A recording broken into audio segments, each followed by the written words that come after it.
It is said humans can survive 3 minutes without air, 3 days without water, 3 weeks without food, and 3 months without companionship.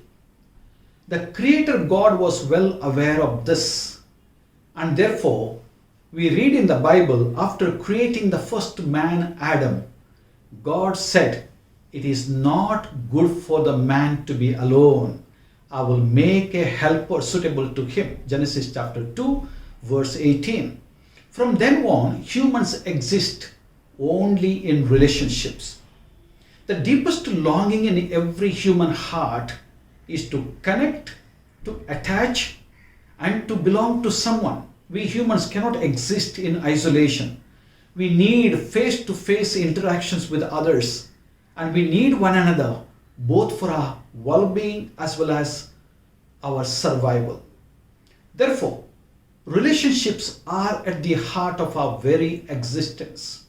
Without relationships, neither can we meet our basic needs, nor can we survive in this world. Life-giving relationships not only enhance our happiness, but also lengthen the days of our life here on earth. Failure to have intimate or meaningful relationships with someone can make one feel rejected, abandoned, or even worthless. If at all there is one major problem the 21st century man is facing, I believe it is disconnection. In a highly technologically advanced world, we are so much connected and yet disconnected. The modern man seems to suffer from either lack of connection or poor connection, be it in the family or in any organization. As Albert Schweitzer rightly pointed out, we are all so much together, but we are all dying of loneliness. Disconnection and loneliness are responsible for many a problem in the world, including the long-lasting psychological problems people suffer from. It is an irony that in the age of globalization and technological innovations, people are dying of loneliness and depression. The modern man is expert in connecting with another human being who lives miles apart, and yet he is poor in connecting with the person living with him under the same roof. It seems that the present generation is quick in grasping the skills in technology, but slow in mastering the skills in interpersonal relationships. Henry Nouwen, in one of his reflections, asks, why do we human beings learn so much so soon about technology and so little so late about loving one another? Then he observes, on the level of human relations, we are still in the Stone Age. No doubt, the loss of lives and livelihoods is the biggest loss the world has suffered from COVID-19 pandemic during the last 15 months.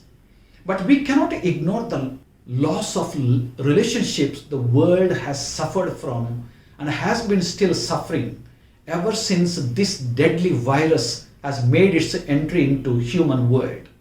There was a time we human beings used to be afraid of animals and birds, but today we are afraid of each other. With our minds constantly preoccupied with the social distancing, when someone moves closer to us, we move away from them. The coronavirus has attacked the very source of our happiness, namely relationships, and has left behind lonely children, lonely couples, and lonely families, a huge problem to deal with for years to come. From March 2020, there are thousands of lonely elders who are totally confined to their homes, cut off from their relatives and neighbors, and are waiting for visits from their children or grandchildren, which the pandemic has made it impossible. It is so heartbreaking to hear a good number of people breathe their last without having their loved ones around them. In the second wave of this coronavirus, a lot of children are orphaned. having lost their young parents. At this point, I will not be wrong if I say loneliness is one of the factors that has been killing COVID positive patients in the hospitals where they are left to themselves to suffer without having any visits from their dear ones. Let's accept the fact that there is no pain like the pain of loneliness in the human world, which Saint Mother Teresa of Calcutta called the cancer of the modern society. According to some reports, in 2020, in Japan, there were more suicidal deaths than deaths from infection of coronavirus. Most of these suicides were attributed to loneliness, as people took their own lives owing to psychological problems such as depression and a sense of isolation caused by the restrictions imposed to combat the coronavirus. This problem has given rise to a new ministry in Japan called Loneliness Ministry to identify the underlying causes of mental affliction and to devise policy measures to counter it. An important question at this point is there a remedy for our lonely and broken world? What can get us connected with our fellow human beings? One of the main reasons why there is so much of disconnection in the world is that we are afraid of each other. Fear leads to suspicion, doubt, and mistrust. Only when we let go of our fears and begin to trust the other can we truly relate to one another. Pope Francis, in his latest encyclical Fratelli Tutti, suggests a practical strategy to overcome our fear and get connected with our fellow human beings.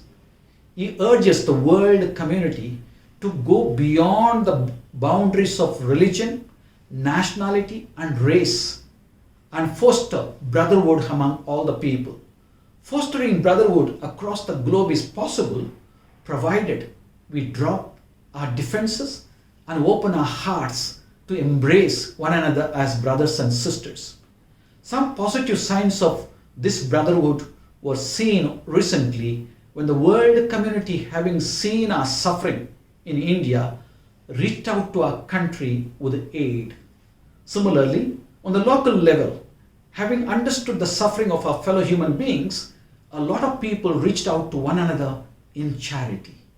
However, the challenge of staying connected during social distancing still remains a big challenge.